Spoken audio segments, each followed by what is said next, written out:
sir. I really want to just say thank you for taking the time out to talk about the Connect, and looking forward to many more collaborations with the mill.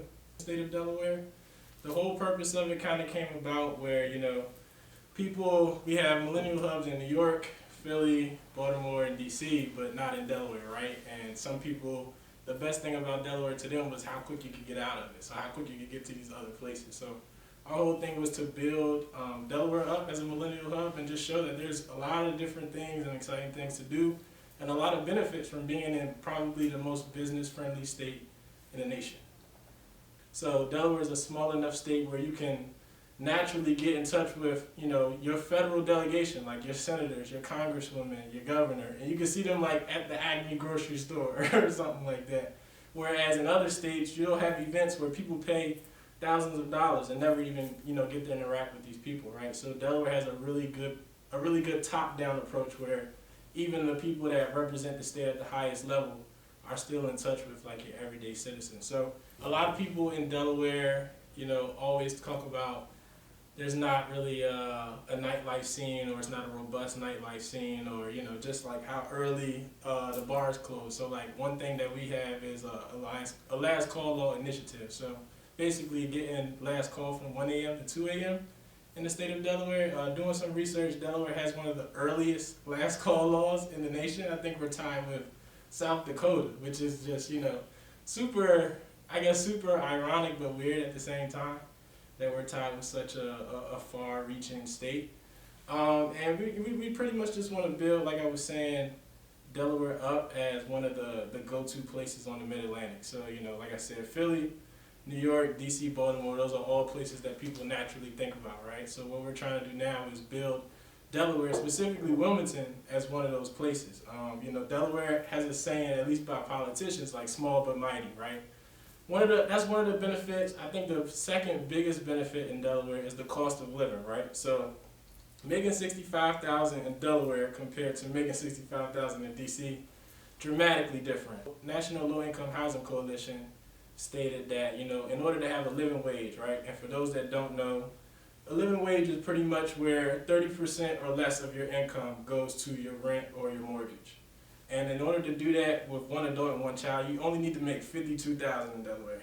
Extremely different in DC, where I know my mom, she rents an apartment and it's $2,100 a month.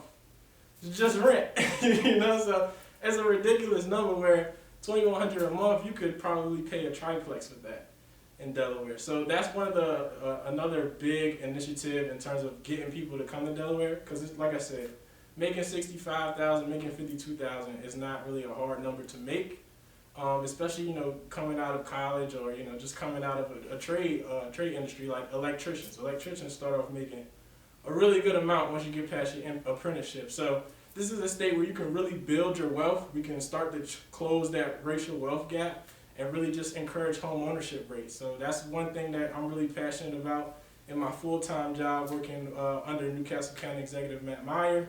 We're really trying to push the entrepreneurship atmosphere, and that kind of just goes hand in hand with the work of the Connect. So it made all the sense for me to take this jump and work with Newcastle County, and to really, like I said, build Delaware with a specific emphasis on Wilmington as being the next millennial hub, right? The way the Connect plays into that. The biggest thing about, I think, getting people off of negative connotations, especially when it comes to politics, most minorities, unfortunately, have a negative connotation with politics, right? And that's because of past experiences. We can go down the line of, the Tuskegee experiment, just down to redlining. There's a lot of different, initiatives that have played a part in that negative connotation. And the best way that I like to try to tackle a negative connotation is to get people in a comfortable environment with like-minded individuals, and naturally but slowly introduce them to that topic that they had a problem with. So politics, right? The way we do it at the Connect, the way we teach political awareness and civic engagement is we bring you to what do most young professionals like to do, and after work, happy hour. So we design a happy hour, right? You do it at a place like the Mill. The Mill is a one-of-a-kind place in my eyes, not just in the state but in the nation, because it's a co-working space, but it's also like a freelance space. So you can kind of design what it is that you want. And just based off of, from the lighting to the different rooms to the soundproof rooms, you can really get creative in your approach. So we'll take a venue like this, like the Mill. We'll put like-minded individuals, just young professionals. You just got off of work, you're tired, you're stressed out, you're learning the whole work-life politics, and you put all those people in one room together. Of course, with the pandemic, you can't do that now, but pre-pandemic, you put all of them in a room together, and you just slowly start introducing people that not only can make an impact in their career, because there's a difference between bringing in, an associate versus a manager, right? You get in good with a manager, your career can go like that, versus an associate, all they can do is recommend it. And we're big on, personal experiences, personal collaboration. So you do that, you start to introduce people like, hey, these are people that are in an industry like politics that I don't really know, but they seem to be pretty active in my development. And you keep doing that, you keep teaching people like, okay, I know you probably have a pothole on your street, right? Well, this is who you talk to. You talk to your state rep, you talk to your state legislator, who then advocates the Del Dot and gets your road fixed. And a lot of people, especially if you have a negative connotation with something, you don't have any awareness of it. So then you start to learn, like, oh, this is how this gets done. This is how you do this, right? And slowly but surely, somebody who was, I can't stand politics, they only come around during election time, is now going down to Legislative Hall in Dover and advocating for those issues and advocating for affordable housing and, and a higher minimum wage, stuff like that. So that's one thing that, the Connect really plays a part in, and our slogan is to build a state for millennials by millennials, right? And you partner with different organizations like the Mill, like Millennials Summit, like Spirit Impact, so you can continue to grow, like the Urban League Young Professionals. Like, these are all organizations that, in a cohesive aspect, really show Delaware and really show the potential and the future of it. Because at the end of the day, we're all building the future leaders of this state. So I hope corporations are taking notice. I hope lobbying firms are taking notice, because like right here, especially at the Connect, we are literally building the next legislators, the next advocates, the next pretty much policymakers that's going to shape the way the state goes. I'm big on, if you're 70, like 70, 80 years old, you won't be here for some of those decisions you're making. Like you're preaching renewable energy by 2040. You may not be here in that aspect, so we need to get people in these decision-making roles that are actually going to be here and be affected by it and are thinking more sustainable. So we want to build, more vertical and not horizontal. We want to stop suburban sprawl. So these are all things that we are really passionate about. As you can tell, I'm running out of breath talking about it, but we're really just trying to, like I said, build Delaware as a state where millennials can actually come and actually have an impact and really have a say in what happens in their environment. So we're all about, pretty much young professional empowerment. That's the way the Connect plays a role in it. We're very good at synthesizing information. So if you have something informative and you want to break it down in a more entertaining but, still effective way, you can call us. We're able to do your content like that. So even, for example, we have an event tonight called Connections at First Sight, right? And by the name and the flyer, you think, oh, it's a speed dating event, yada, yada, but it's completely not that, right? It's a play on the theme of building, relationships and interpersonal connections, but still teaching you how to develop, organic networking connections that can help your career thrive, even though it seems like it's in a speed dating atmosphere, right? So naturally, I can get you to talk about work-life balance and then ask you, well, how does that affect your career? Like, how does your work-life balance, affect your specific career? Naturally, you're going to tell me what you do. And without that person, you realize you just made a connection. Okay, this person works in marketing. Marketing affects her work-life balance because you technically have to be on call all the time.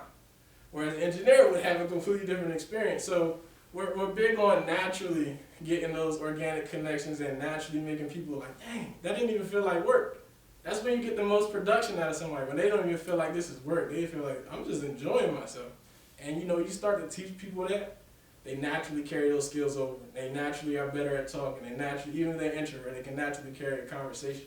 So that's how the Connect plays into millennial retention. It's all about, like I said, millennial young professional empowerment, and at the same time teaching you how to actively network, teaching you how to actively carry a conversation, which is a lot of work-life skills that are not taught in high school nor in college. You can be a straight A student and completely struggle at your job just because like those are not skills that are taught. Employers continue to ask, continue to tell universities, hey, these are the soft skills we need the people to learn.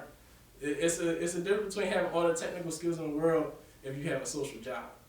Can't be a 4.0 student but can't talk and then want to work in politics. It just doesn't work like that. So that's pretty much the need for the Connect to be here, the need for millennial retention, human interaction, right? Despite we're in a pandemic, we're struggling in terms of isolation. Some people are extremely isolated out of fear, out of like mandatory. Even with me, like my job, I'm around an elected official. I have to make sure I'm staying proactive with my testing. I have to make sure I'm not just out and about because that hurts him, then that hurts the county, So the thing is, people have to get creative, right? Almost every recession that we have, like great innovations come out of it. Let's take 2008 recession, Instagram, Cash App, Venmo. Like these are all things that came out of that, right? And now it's like, okay, what's going to come out of 2020's pandemic? So we really got to be creative. We're constantly thinking about different ways and different software to use. We recently used the Mill Concord, another great place. From the lighting to like the fire pits to the window doors, is a really good spot. Another good spot to try out different layouts of how you want to engage people, right? So we tested out a hybrid approach. So most of the event is virtual. You stream it, you get webcams, stuff like that. But then you still have a very finite amount of people that can come in person and still get that type of in-person interaction, right? They have the different the little cubbies, like I said, a more soundproof room. So you can house in there, I would say, rough estimate 50 people socially distanced, right? So it's a great place to try a hybrid event out. Like I said, like the state says, make sure you're exercising the necessary precautions. But like I said, the need for human interaction is still a thing. We're human, we're social creatures by nature. So, you still have to find different ways to engage people. So our event tonight, we're using a software called Remo, right? Remo is pretty much, if you're familiar with the app Clubhouse, where you have to kind of get invited and it's audio only. Remo is like Clubhouse, but on steroids. So you have a video, you still have the ability to go in and out of rooms, and from there, it's just a more natural way to engage. People are tired of Zoom, people are tired of Skype. So like I said, we're always trying to adapt to our audience and make sure that we're being as proactive as they are. And speaking about their needs, we're being proactive in addressing those needs. So we started not too long ago. Well, we have two levels. So you have premium members and you have standard level members, right? And premium members is pretty much one, it kind of targets those avid supporters of the Connect and really honing in on making sure they're receiving all the benefits necessary. So access to key stakeholder listening sessions. So, we had one earlier with the county exec. We'll plan on doing some more with other elected officials, but also the private sector. So like targeting, certain industries like public health and maybe getting Bay Health Hospital and their CEO over here, stuff like that. Outside of that, of course you get certain merchandise, so like, lapel pins like this. Little perks like that, it's, $40 a year. It's pretty low when you break it down. That's less than, $4 a month. So you won't notice it in terms of subscription price. But like I said, it's really big on tackling those people that are really invested in what we're doing and making sure that they're receiving the same benefits. We also have the standard level, which is $25, which is a little less benefits than the premium, but still giving you access to our partnership discounts and other stakeholder listening sessions that we host. So like I said, we're big on, our main thing is millennial empowerment, right? And the best way to do that is to put you around policymakers and decision makers that affect not only the public but the private sector. So that's pretty much what membership is. Of course, like I said, premium members, you get to go free to every virtual event we have. And given the pandemic, we're doing a lot of virtual events, so you pretty much get a lot of exclusive access that otherwise people wouldn't. If you're still interested in going, feel free to reach out on the website or just email retention@theconnectde.com. Again, retention@theconnectde.com. Our retention chair will take care of that. She's really the one, Taylor Johnson, her name. She's really the one managing pretty much our intake and capacity. So I think we're close to it. I think we're probably like 2 or 3 people left, but like I said, feel free to email her and she's the best contact for that. Last year we made a commitment. Everything was going to be free virtual, right? Because the pandemic just started. Now, of course, still operations still have to go. So this event, because we're using a different software, because this software costs so much, we did have to put a price tag on it. But we always try to keep our prices as low as humanly possible, right? That's just our thing, because we understand, all young professionals kind of have different situations. Some people are literally providing for their family right now. Some people, don't have to have that burden on them. So we try to accommodate as much as possible. The Connect Delaware Incorporated, all of our social media is at the Connect DE. The website is theconnectde.com. And for any specific questions, you can email info@theconnectde.com. Once again, thank you to Rebecca, thank you to the mill, and big shout out to Rob as well. Talk to you soon.